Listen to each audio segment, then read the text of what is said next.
There you are. You're live. Am I live? You are. Awesome. The thing is, okay, because it's saying setting up meeting, but that's awesome. Yeah. I am so excited. I'll be back. I'm going to set up my light. I'll be back. Okay. Hello, everyone. It's Billie Jane with PCAL Financial Group, Partnership in Creating a Legacy. And I am so thrilled to be here to chat about accessing untapped funds for artists. This is the artist edition. You know, what I do is I'm so passionate about helping families to invest their kids. My mission is really that no child has to pay much towards their post-secondary education. In fact, my goal would be that no child has to pay 1 cent in debt towards their education. So I love to help families to invest and plan ahead towards their kids' post-secondary education. But I know COVID, this pandemic, has, been tough for a lot of families in terms of saving towards their education. It's been tough to save with job insecurity. And for those who do have savings, some may have experienced some changes in their plan portfolios, and as a result, concerned whether they will have enough, especially for their older kids that are getting ready to embark on that next step in the next year or so. So I started the Accessing Untapped Fund series to equip youth to fund their own legacies. We talked about academic scholarships, we talked about athletic scholarships, and now we're talking about arts opportunities for student artists. And I am so thrilled to have, I've got Georgia Fullerton. She is with us. She's going to share her insights. She's a fine artist and also an arts educator and very interesting and expressive arts therapy practitioner. I also have Mr. Olivier Rabu. He is a classical pianist and actually received scholarship, a music scholarship towards that. And then we also have, I also have Jully, but it looks like I'm not seeing her. She was with us, right? I think she went to set up her light. Yeah. She's setting up her lights, she said. So she'll probably jump back in, maybe. Ah, she is here. I'm admitting her back in. Okay. And there she is with her beautiful photo. So, I've got, hello, we've got Jully back here joining us. Thank you. Oh my gosh, Jully is so busy. She's literally bouncing from meeting to meeting to meeting and has been so gracious.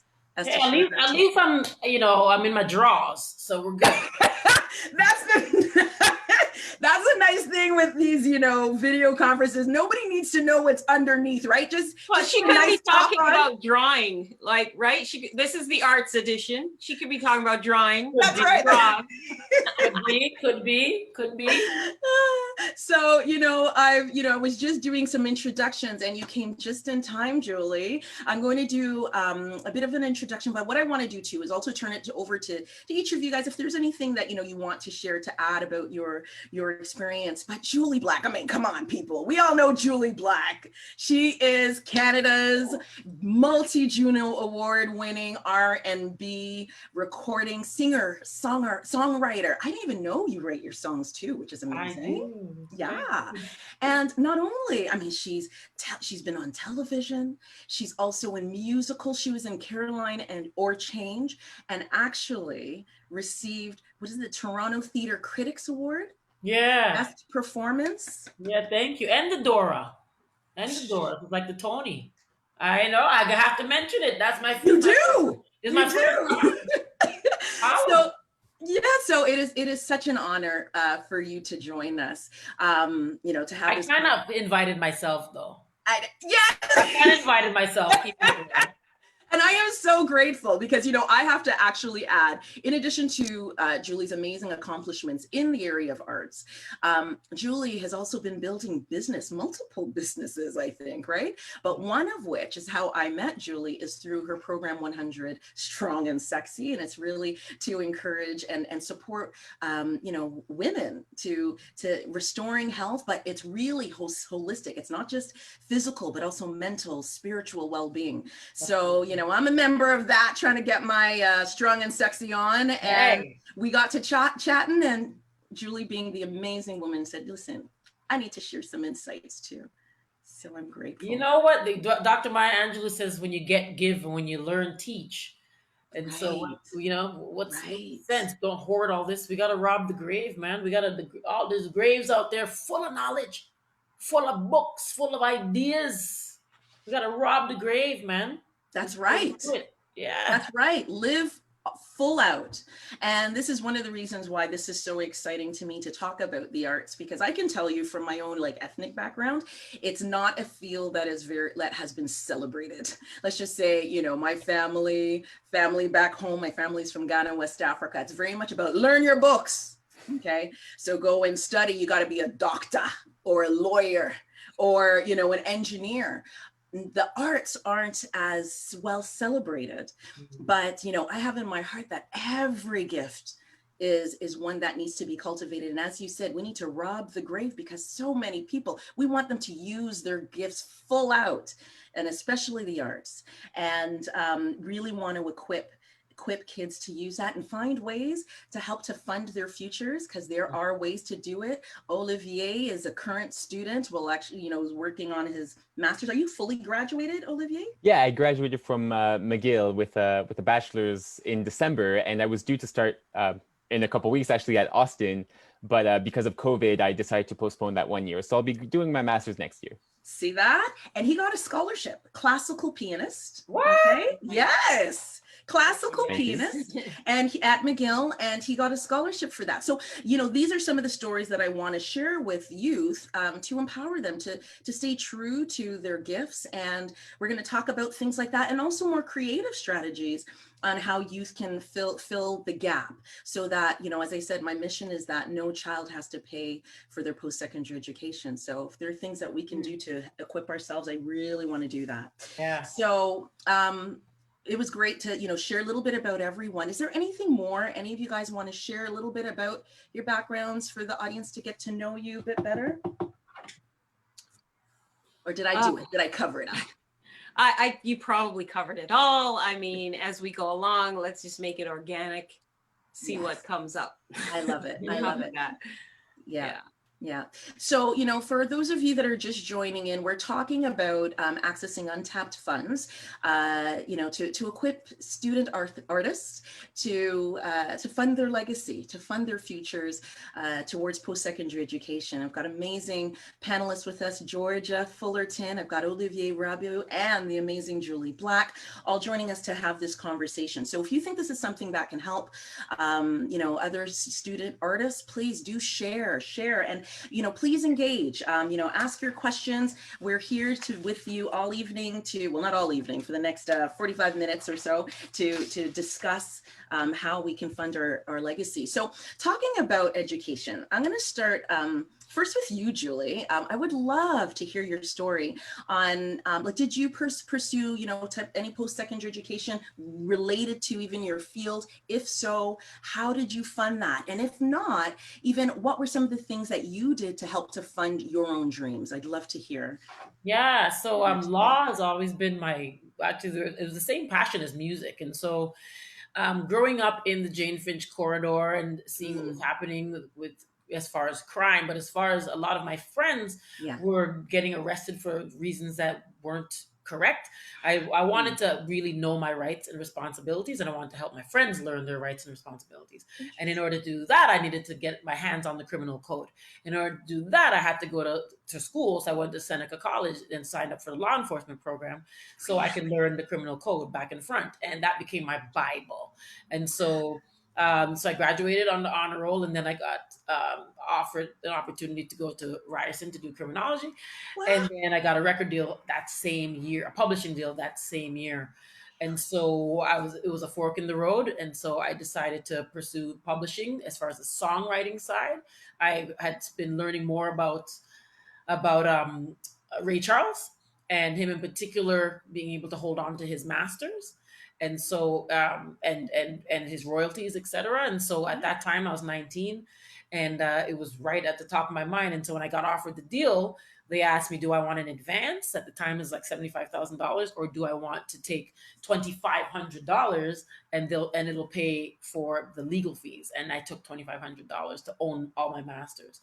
So I own all my catalog since 1998 till now, every song I own. And so I've been able to use royalties. I get my royalties 4 times a year, and I've written for other people, Destiny's Child one in particular, and for the Really? soundtrack. And so just knowing that there's other, I love this panel and this subject, because it's like, it's really about, to me, it's really about wisdom learning.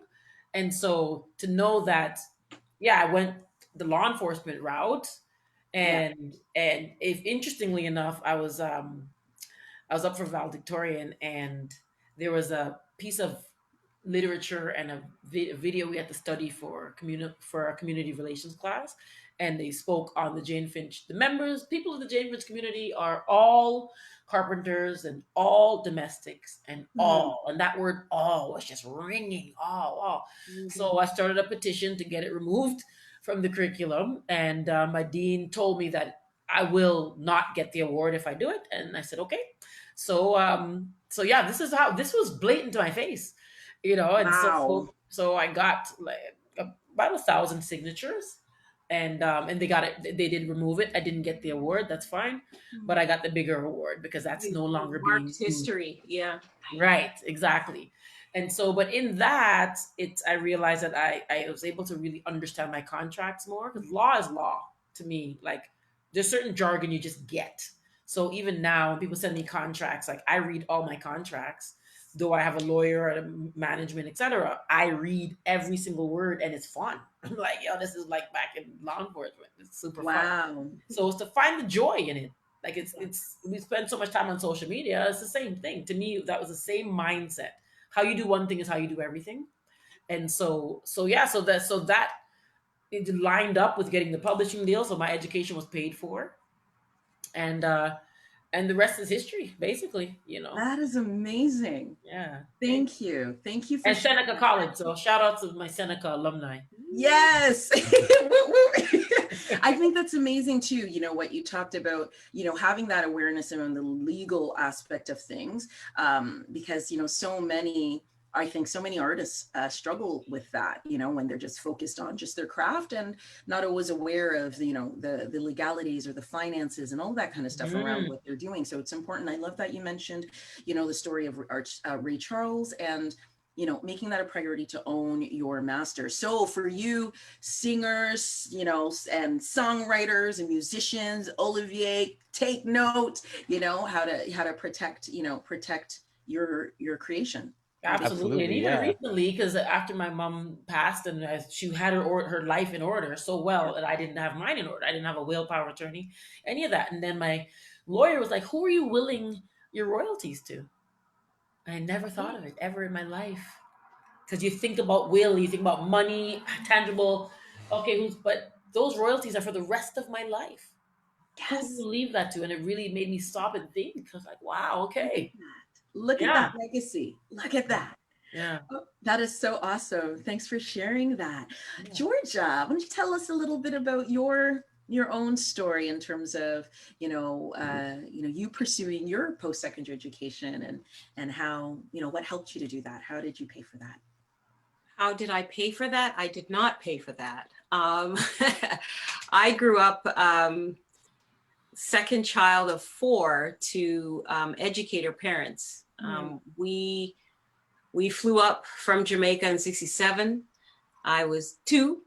And even though they had their education, they still had to go on and get further education. They got their master's at the University of Calgary and so on. Yeah. And so education was always number one. I remember at the foot of the stairs, first day of school, every single year, we got the speech from George Fullerton about, you have to try 5, 6, 7, 8 times harder than blah, blah, blah, because of, right? So Education was extremely important. We were expected to go to college or university. And of course, I wanted to. My influence was my mother because she was an artist. And I'll say she still is, but in a different way.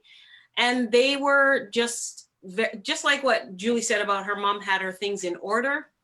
My folks had their stuff in order, right down to, you know, what it's going to cost each of their children to go to college or university. So I had some privilege. I was thankful that I didn't have to pay for that. I did have a very close call though with when I was in college in Alberta. I went to Red Deer College for their fine arts program, their visual arts program. And I was playing on the volleyball team. I played on the varsity team. And we had a trip to San Diego, which was a blast.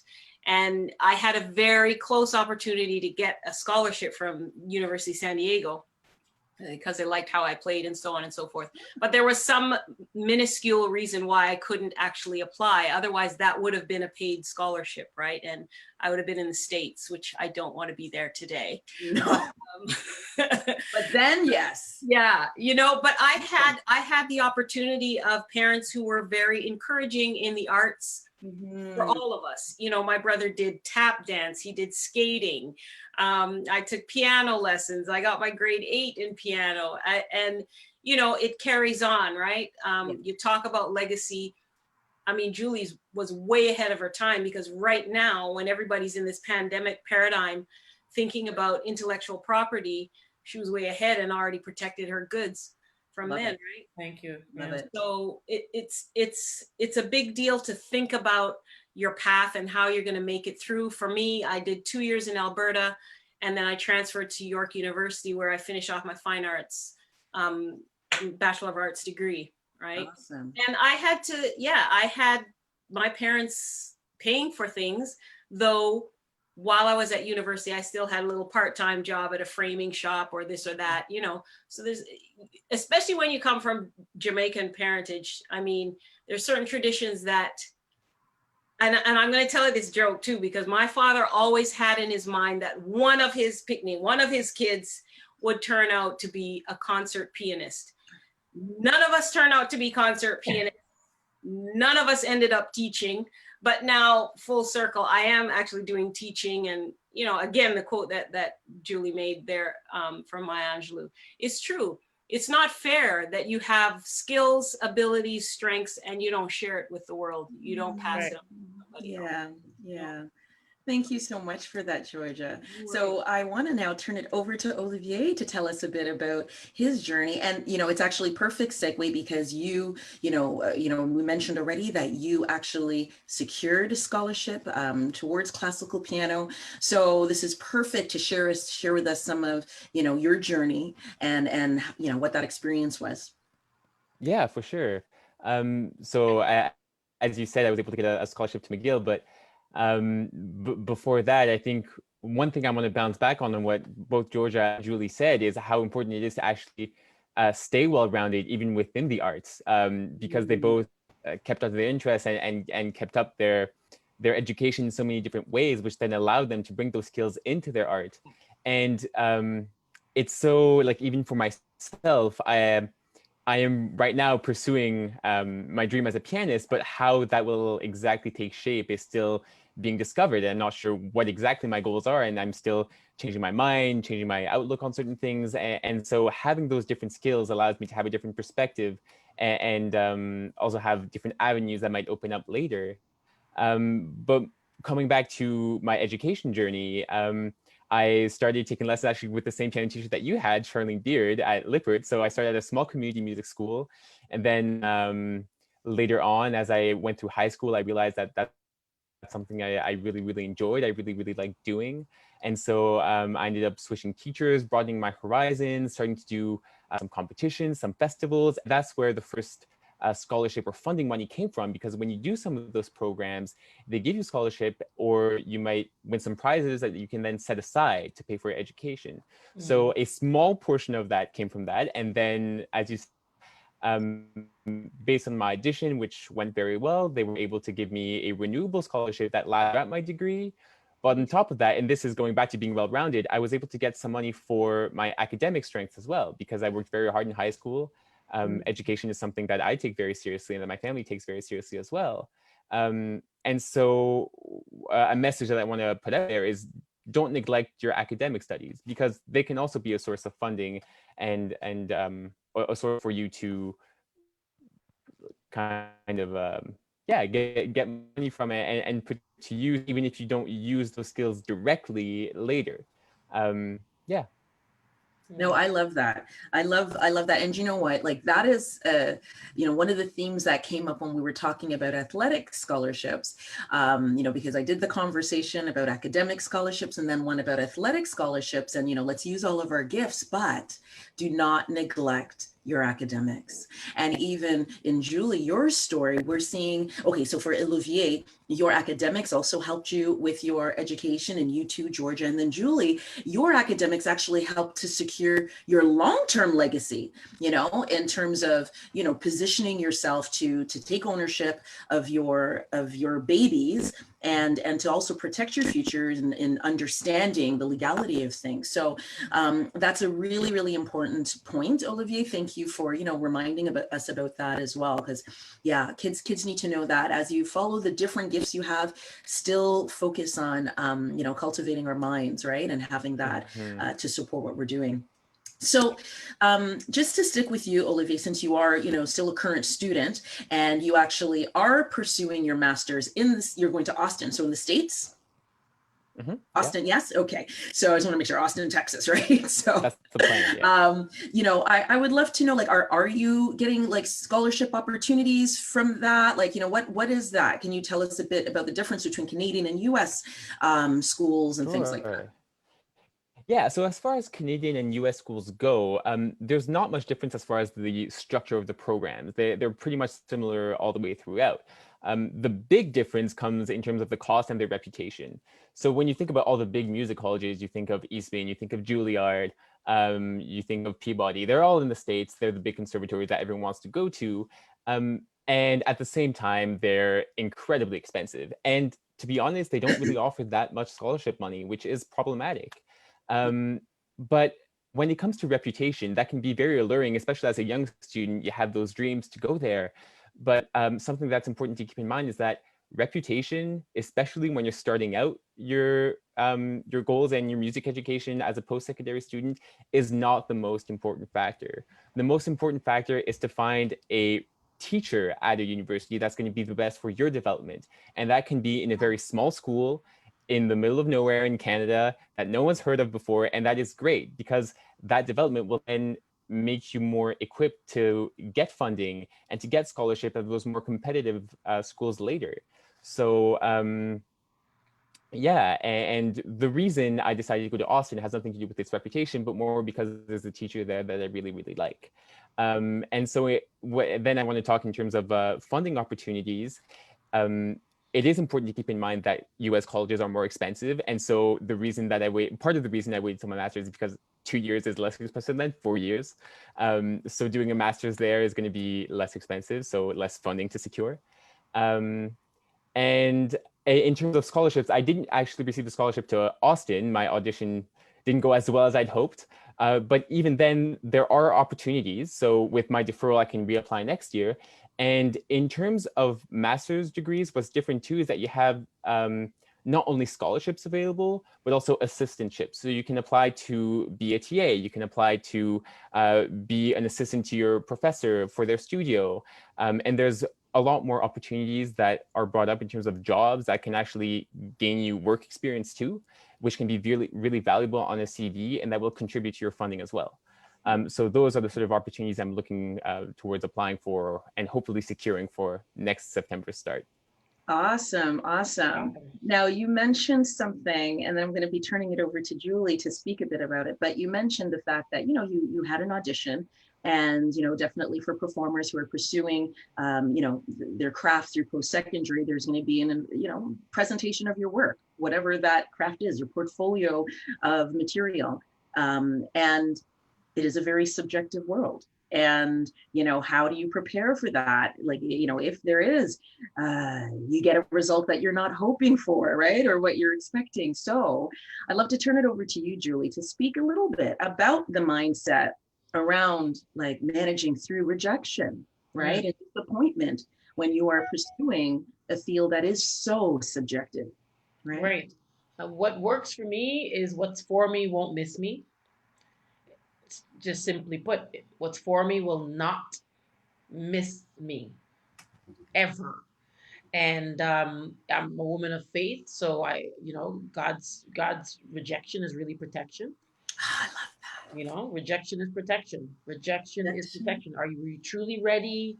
Are there some things that, like, to me, Olivia, you got more time. You got time. Yeah, You know what I mean? Like, exactly. that's you have content, you have perspective, you got a sneak peek. You know what I mean? That's like, I think it's just the most brilliant thing that could ever happen. In fact, look at the Michael Jordans of the world and the rest. Those are the best stories. Yeah. He getting cut from the team, etc. So it took. I mean, I'm 42 years old now, so I'm not sure how old you are. I could probably be your mom, but but really, really and truly, They all like, can be. right? I think back and I'm like, if I tell my 16-year-old self, 20-year-old self, even 30-year-old self, like, why were you worrying about that? Like, you actually weren't ready. You actually weren't ready. When you're ready, you're ready. It seems so like oversimplified, but you don't have. When you're ready, you're ready. It just comes. Yeah. And so I don't know. It doesn't really phase me in that way. I've now done. I've been the privilege of Jully Black. I've been able to kind of get roles, for example. However, I still have to do the work. Just because they gave me the role, like Caroline, it took me 14 months to become Caroline, where those who were trained actors, etc., they did their parts in 6 weeks. But it wasn't about, like my mom used to often say, like, what is time? So I needed the year and a bit to get to know this woman, Caroline. That was my process. So it's also respecting that you have a process. Honor your own process. Don't let anyone project their process on you. Really honor it, and take the time that you need. So I love being the underdog. Always have been, and it's great. It's great. I love Best thing it. ever, because when we come out like a roaring lion, they're not expecting it. Yeah, exactly. Right?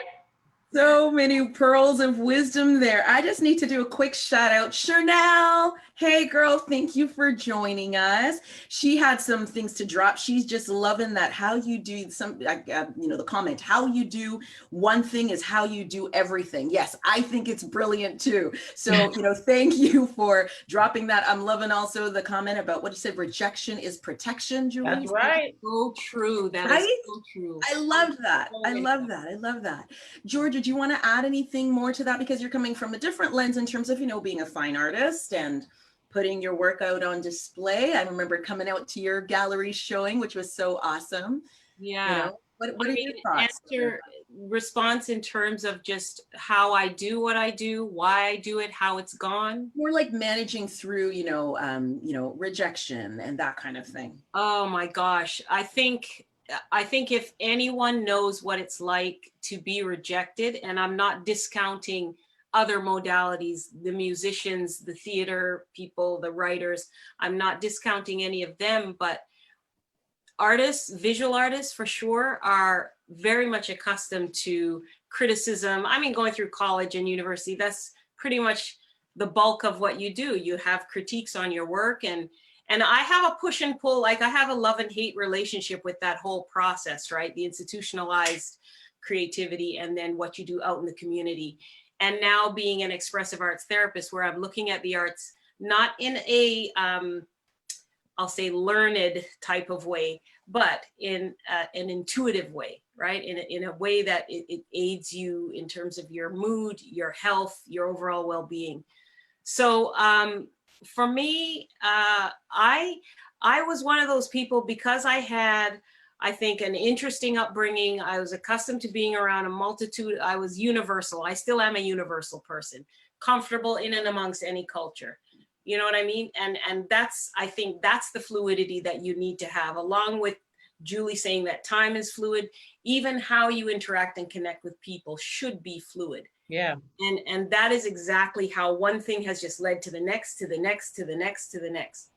People have a sense of comfort when you know how to appeal to them and engage them and show them your compassion and Yes. your empathy. You know what I'm saying, right? Sorry, I'm like, let the church say amen. Yes. I know, just bring it in there. I love that. But it's true. And you know, this thing about time in terms of knowing when you're ready. Like, I mean, Olivier, you're super young. I'm the old gray mare of the bunch. Thank you very much. Okay. I'm 55 and I shouted. I love it. Fun. Yes. Okay. Because you don't stop learning. That's the whole thing. All those things. I had a mentor at one point when I was doing a business course, and he used to say, life leaves clues. He took us through this trajectory where, what was your first job in high school or as a grade school kid? And you go through and you realize there's certain things that connect, right? Mm-hmm. Even Jully having the interest of law, that incorporated itself into her current life. Me, I went back and I have my junior high yearbook. And I said, let me just look through this because I'm kind of nostalgic. I keep all those things. And you know, in your yearbook, when it says you can put in your pet peeve or your ambition or your career goals, blah, blah, blah. I couldn't believe from grade 7 or 8, it said career ambition, art and computers. And that's exactly what I'm doing right now. Right? Wow. So life leaves clues. You need to pay attention to those things. I love that. Not that you have to be ready to do everything right away, but sometimes you have to sow the peas, you know, and until you're ready to be ready for what's coming. My daughter is 16. She's starting grade 12 in a few weeks. Has a love for music. I want her to do the engineering stuff, but she just wants to, you know, play the music or what, you know, but it doesn't matter because she's going to have to accumulate so many skills like all of us here, right? So for me, it's a continual being teachable and learning and teaching others. And I'll take on anything that I think I can do. And 9 times out of 10, when you focus on the positive and you focus on your strengths, recognize what they are first, you can do whatever you choose to do. That's right. Yeah. I love that. I love that. Hi, Natasha. Just gotta, you know, shout out, you know, yep, she's agreeing with you about it's important to take the necessary time. Mm-hmm. It's true. It's true. So, you know, the other question that I had was, you know, I mean, we've talked about scholarships, and I actually want to come back to you later, Georgia, to talk a little bit more about opportunities at a college level, because I know that, you know, being an arts educator, you've also been doing, you know, a lot of like teaching out at Durham College. But before we get into that, get back into those fundings, I want to explore sort of some creative ways that youth can fund their futures. Olivier has already touched on some, especially for, you know, like his classical piano in terms of participating in competitions, and some of them offered scholarships. But, you know, do you guys have any other, like, and I don't know, like anyone can sort of put their hand up in terms of any other sort of creative ideas that you know of that you've done to help to fund your future? Yeah, I mean, go ahead. go ahead. No, you go. You can go, Jully. You go. All right, fine, I'll go. But yeah, I just want to say that especially in music, and I'm talking from this perspective because that's what I know. Yeah. It's hard to find things, and you have to do your research, and you have to spend time. And I think I give Billy Jane some links as a starting point. You know, there's the Toronto Arts Council, the Ontario Arts Council. Every province has their own art council that can give you grants. And even though those aren't necessarily for your education per se, you can build projects which can build your reputation and which can build your skill and your network, which can then help you get in those different places and get your foot in the door in different ways. And so it's really important to actually invest the time, I think, because there's essay competitions for musicians, for music educators to get scholarships or funding or grants. There's opportunities through your school. Talk to your advisors about like where you can access funds if you're having a hard time, or even if you're not and you want to shore up for the future. It's always a good idea to spend time planning for these things, and especially in music because they're so few and far between, and it takes time to find them and to hunt for them. Do it often, do it early, and don't discourage, and be patient. And and accept rejection because that's going to come, you know, and learn to kind of dissociate your self-worth from the reception of your work. You have to keep your confidence and understand that someone's reception of what you're doing isn't necessarily a reflection of who you are as a person or the quality of you as an artist either. That's something I've struggled with, and I'm still struggling with it right now, to keep that mindset of growth and learning and taking all the opportunities I can and accepting that they're not all going to pan out. Oh, that's awesome. No, thank you for that. Yes. Julie, I know you wanted to add something to that. Yeah, well, thank you for sharing that, Olivier. Realizing that what people are saying about you, about your art, isn't who you are. They're commenting, it's an opinion on the what. It's like, it's really an opinion on the what. It is not about the who. So we, to especially those of us in the art space, it's so easy to take it on. Like they just said that about me. Oh no, you said that about a song, for example, with what I do, one of the things that I do. Okay, so you don't like that song. Okay, but it's not, the song isn't me. The song is a story that I told. A story, you know what I mean? So we really separating the who and the what. It's very, very important. And recognizing that your personality, I think more of us need to have people get to know who we are. You that will never be replaced by a computer. There are 7 billion people on the earth. If you could let someone into your process, you can profit off your process. Easy. People are watching people eat on YouTube. So true. People watching people eat. Okay? Making money. You could, I know musicians that have a fully automated bass school. My bass player, we're on tour, Shopify is going off, bing, bing, bing, bing, like he's at the casino, because he's a whole class of over 100 bass players are on his pre-taped class. Yep.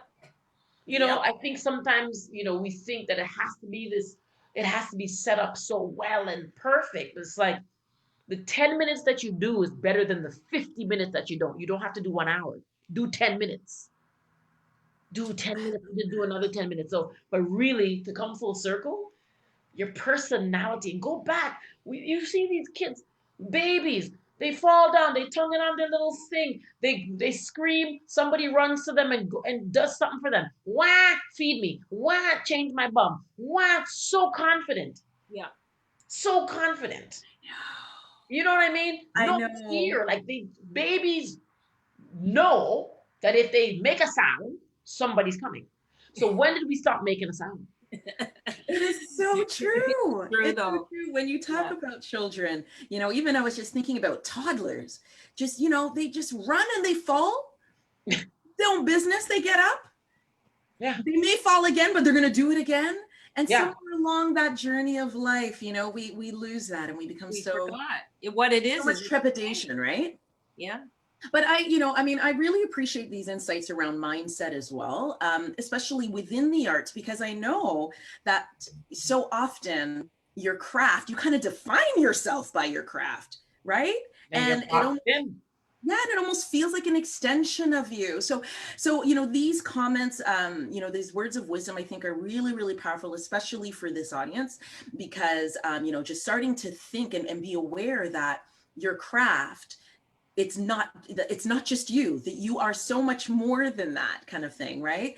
And while it is an extension, an expression of you, it is not you kind of thing. So yeah, and in this day and age, if more of us would share our imperfections, you could profit off of that. People like to see the journey.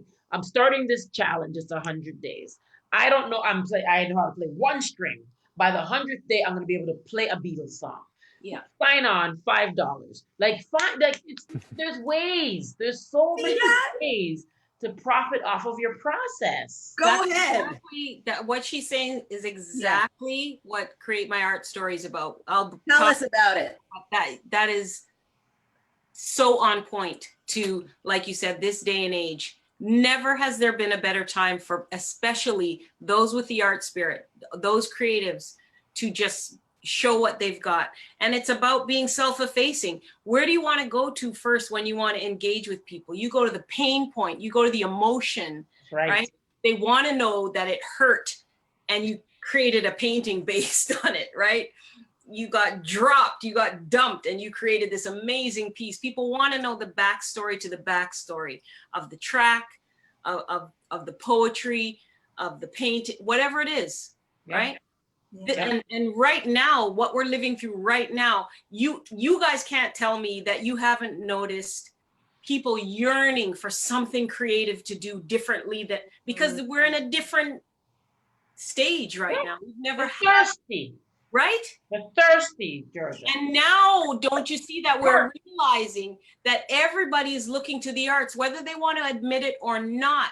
It's I look at it as art making, art appreciation, art engagement, whether you just want to respond to it, whatever, it should be a core life skill. Period. Because you know why? Art is medicine. Thank you. It is healing. It is what the entire world needs, and we got the goods. We got it. Don't look at your bank account. Don't worry about the bank account. It's value versus currency. When you got value, that's where you stop. Now you start to stack on that habit stack, like atomic habits. You got to know that you're valuable. Yeah, 100%. There are people with lots of cash, artists, etc. Don't believe in their value, their worth. They don't know what to do right now. Head spinning. Yep. But even Olivier, when you said, what I was thinking about too is, you talked about all those, Ontario Arts Council, Canada Council for the Arts. All of those are the usual streams, right? And I know it's still a good way to go. I avoided that for years, applying for grants. But there's money out there, and I think if there was a resource that you could find those obscure grants and those obscure organizations that want to fund artists, that's another way too. And then I think the more traditional way, or current, I shouldn't say more traditional, but is also another stream, is these what do they call them, Kickstarter funds. Yeah, like online crowdfunding. Yeah. So use whatever is out there. Right now there's unconventionality everywhere, and everybody's an expert, so just show it off. Yeah, I have friends who've actually also even done concerts to fundraise for degrees or trips, or get the funds to fund a certain project they had, and that can work really well. And I think it's even when making those projects, I think there's, especially in classical music, there's this idea that we have a way we do things. It's kind of set. You stay in your lane, you do your concerts, you do it in a concert hall. But I think it's important to break free of your usual audience and to try and expand your audience, because there are more people that will be interested in what you're doing, and people, if you do it right, and if you do it in a way that's vulnerable, like Jully was saying, and empathetic, then people will be drawn to it, and people will want to learn more. And then based on that, then you can get even more funding by doing concerts, sharing your art as a way to fund your dream. And so in that sense, you're already kind of building up your reputation too. So it all fits, the pieces all start to fit together that way. Correct. Good point. Correct. Absolutely. I love that. This is such good insight. I love it. I can't play drum, but I wanted to bring some sound in here. No, that's great. No, thank you. Georgia, before I forget, I wanted you to share some tips. Being an arts educator, we were talking about the whole college thing. Do you have anything that you can share with our student artists that, are thinking of college and, Yeah. share? Excuse me. Visual artists are a strange crew. I'll tell you about just most recently, well, before all this COVID hit, I was invited to give an artist talk at Durham College. It was a third year thesis students in the School of Media, Art and Design. And, so I went in there and I did a sort of a slideshow, because the reason why I got the request is because it's part of their curriculum to have a visiting artist, but also there was a really noticeable amount of art students who were, not to say they were dissatisfied with the program, but they wanted to know what else there was other than trying to get into a gallery or, host their own exhibitions, or curate even. And it turned out that a lot of these students were questioning the field of art therapy. And what about that psychology of art? What about the relationship you have with art? And working in more of a social setting to see how they can help other people. So that's what I found in that experience alone. I found that there are a lot of artists who they're looking for an appendage. They're looking for something extra, an extension, if you will, to what they already know. For me, I'm finding that there are a lot more young people that are willing to take on the arts, but not in the traditional role. So I feel like I'm an example of someone who started out as a visual artist. But I mean, I went through the entire gamut of silk screen print, apparel design, digital print, variable data printing, all of that stuff to come right back around to, and again, I'm going to be real. And just like what we're talking about, be self-effacing, tell people some of your story, and they will be more endearing to you. And, I face my own trauma, one-time trauma, and that's what switched my whole view of looking at art. And I say this every time I speak. I said, I was in a room surrounded by canvases, paints, brushes, and I realized that my brush was actually my healing stick. It's the thing that brought me to the next level of my life, the next stage. So with students who are in the arts, whether they're in music, whether they're in visual arts, whatever it is, I just try and get them to mix it up a little bit. Try something that they're not so accustomed to.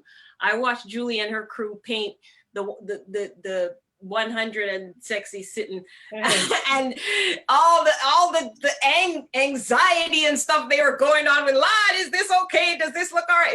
It was such a piece of entertainment. I propose this. Step outside of what you normally do. Take a look, because there could be something in there that aligns with the strengths that you have, right? And I mean, whether that's answering the question properly or not, but that's been my experience. And I have to say that I'm just now, as I'm maturing into this other side of the arts, I'm getting a lot more interest, people wanting to know more about it. And I'm getting to learn a little bit more about different cultures and different aspects of the arts and what young people are looking for. Yeah. I love that. Thank you. You guys have shared such amazing words of wisdom and comments. I know that student artists are going to thoroughly enjoy this. My littlest guy is a little artist, fine artist. Yes. And he's not interested in this right now. He'd rather just play video games. But in a few years, he's going to tap into this and listen to these words of wisdom. And I really, really appreciate it. So before closing out and moving on to talking about resources, I would love to know if there's anything, like one lesson, like I know you guys shared so many, but if there's one thing you'd want to leave with everybody in terms of a lesson through your journey, something that, maybe you wish, you would have done differently, if given the opportunity, I would love to hear, from each of you, one last word. So we'll start with you, Jully. Oh, okay. What comes to me in this moment, if I were to go off of impulse, is money saved is money earned. And that was told to me at a young age, because I got signed pretty young to Sony, and there was different things going on at that time where my A&R, which stands for Artist and Repertoire, he said, do you want to take a car service? Or like by the time I got to the age where I could drive, he's like, are you comfortable with at the time it was a MapQuest. He's like, are you comfortable with MapQuest? I'm like, yeah. And he said, because each time you take this car service is $100 each way. And he said, and that actually, and he just educated me on a recording budget versus a recording fund. And I was signed, mine was a recording fund, which meant all of whatever wasn't used came to me. Mm-hmm. And so, I was just like, so you're telling me the hotel from the airport is 15 minutes away, and I can jump in and have this rental car for the week, and money saved is money earned. And I'm not gonna lie, he's a Jewish guy, Clyde Lieberman. He became my Jewish dad, and he taught me a lot of things, especially that this needs to be taught in school. Mm-hmm. Culturally, my family didn't really subscribe to that. There was savings, yeah, but really like, oh, so money saved is money earned, earnings. When you hear that word earnings, it just clicks over. Wow, it just shifts, It eh? shifts. It I love shifts. it. So, and it's I've taken it into this part of my life where people might send me meal delivery. Then I'm like, oh, so I'm not spending $300 on groceries this month. Money saved is money earned. It's just it's a thing. You know what I mean? So I love it. that's a nugget that I still That's perfect, and that's like my field, so I welcome that. Okay, there you go. Thank you. Thank you for bringing that around. I love it. I love it. Olivier, share with us. Is there one more tip you want to leave with our student artists? Yeah, I think, I mean, I guess I have a lot of experience than all of you, but something that I'm starting to realize and that I think I need to get more comfortable with is managing your expectations without restricting yourself. It's Ooh. being okay with failure and Right? accepting All right, that, now I'm down. and knowing that that's going to come, but not letting that stop you from actually trying different things. Whether that is applying for a scholarship that's really competitive, whether that is branching out of your field and trying to find funds elsewhere. Like I was talking, I have a friend who did this essay competition for music educators, and that became a part of their process, that became a part of their field, and they got money from that too. So yeah, it's managing expectations and being okay with that risk, like expecting it and accepting it as part of the process is something really important. Because if you're not, then it can really keep you from opportunities that otherwise would be there for you. Yeah, that's amazing. Managing your expectations without restricting yourself. That's big. Not bad. Yeah. Yes. Love In the replay, definitely going to put that in as a comment. I want people to take note of that. And yes, you know what? Natasha had to chime in to a comment that you made, Georgia, about your brush. Art is medicine, and it's so healing. So yeah, Really good. Art is medicine. Yeah, the healing stick. she really resonated with that. Really Nice. resonated with that. So, oh, hey, I've got Lily's joined us. Hey, awesome. Okay, Georgia, what one tip can you share with our young student artists? Well, again, I'm going to point to money because this is about the finances.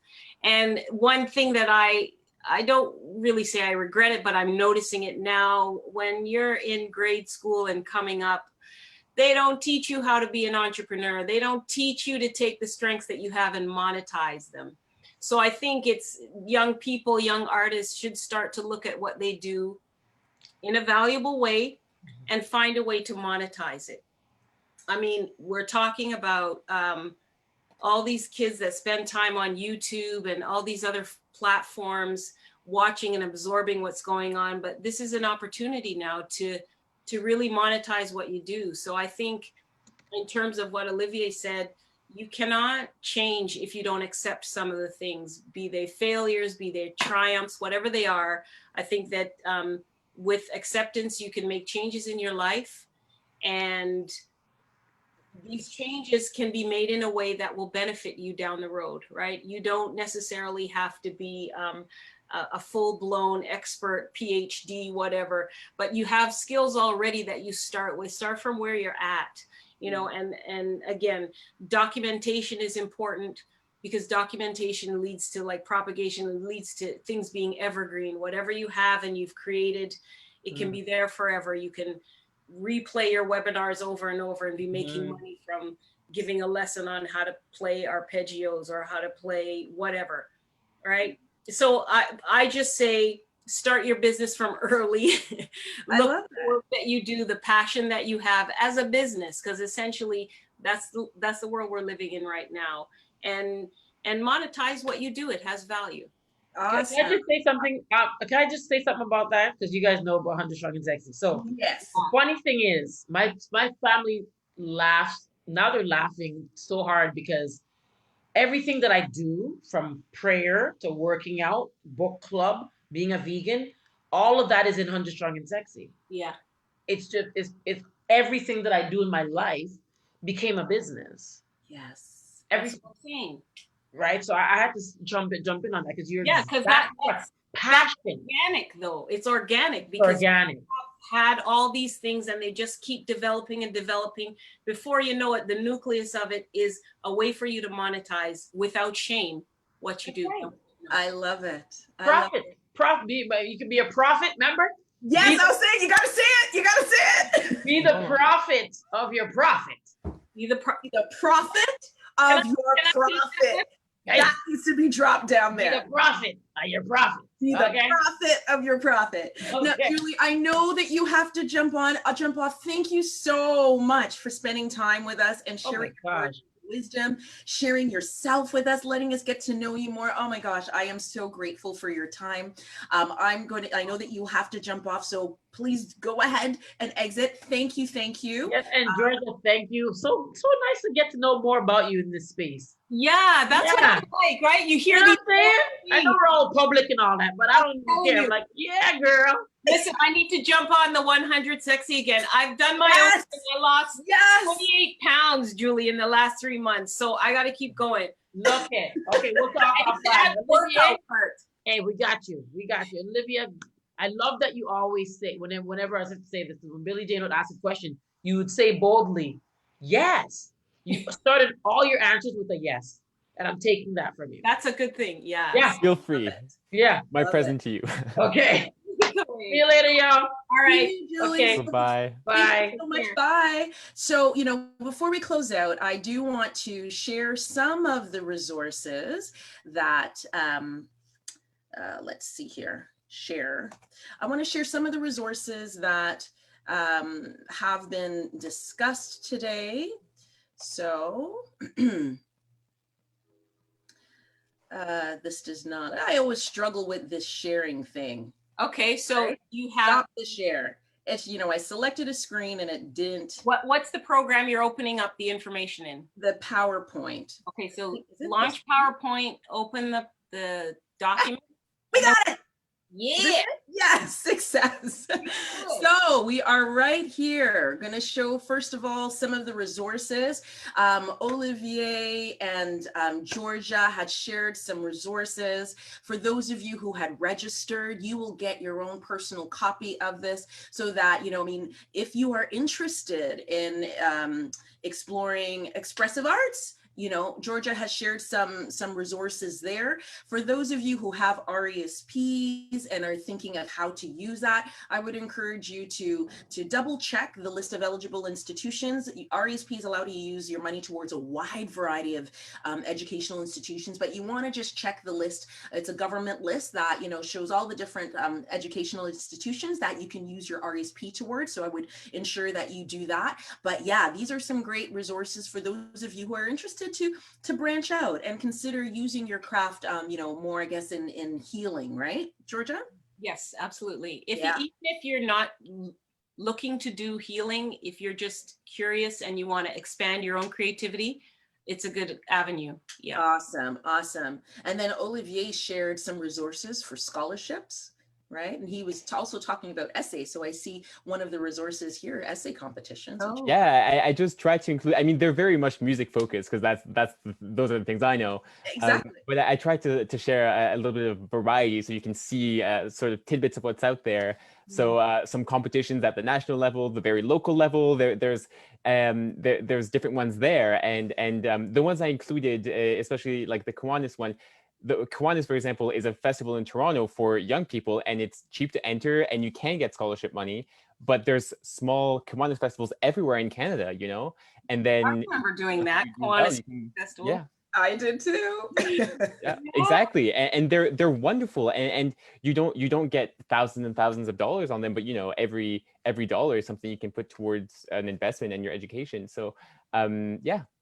I love it. So yes, you shared grants with us as well and some of these different competitions. So that information is there as well. And then I just also wanted to share, the contact information. If you want to reach out to a couple of our panelists, Jully Black, I know she had to exit now, but she shared, her social media handles for you to reach out to her. And of course, just to plug what she's doing with 100 Strong and Sexy. You can find out some information about that as well as just, her specific platforms. I also have Georgia's information here. She's got a private Facebook group. You can be a member of that. And then also, and she's got a book. She's got a book. Yes. Join my group. You'll get my book. And yes, and of course, her Instagram handles, that's there as well. And then finally, my information, if you need some assistance, because as I said, this is just one vehicle that I love to help support families, equip youth to fund their own dreams and use their gifts. If you're looking for academic scholarships, if you are athletically inclined, if you're artistically inclined, as you heard here, there are different things that you can do to help fund your legacy. And it doesn't have to be just scholarships. You can do it right now. There are business opportunities waiting to be birthed through your creativity. So, if you need help though, especially for any parents on the line, need some help to start thinking ahead to help reduce that possible burden for post-secondary education, I always encourage families to plan ahead and to start saving. And as Jully said, money saved is money earned. So, reach out to me. I would be honored to help you in creating your own knowledge legacy. All of my details are here.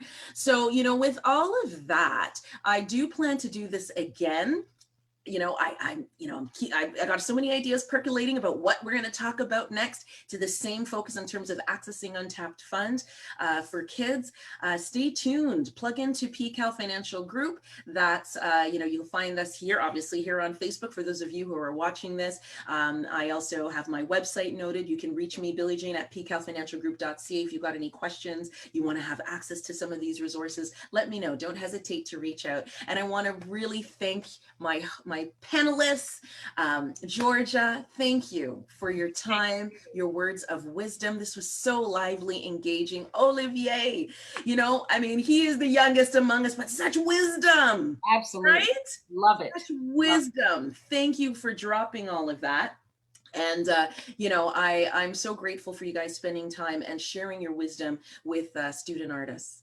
Thanks for having us. I'm going to turn truly natural at what you're doing. So thank you. Thank you. It's been a lot of fun. Yeah. So I will see you guys all next time. All the best. Bye. Bye. Take good care. Bye-bye.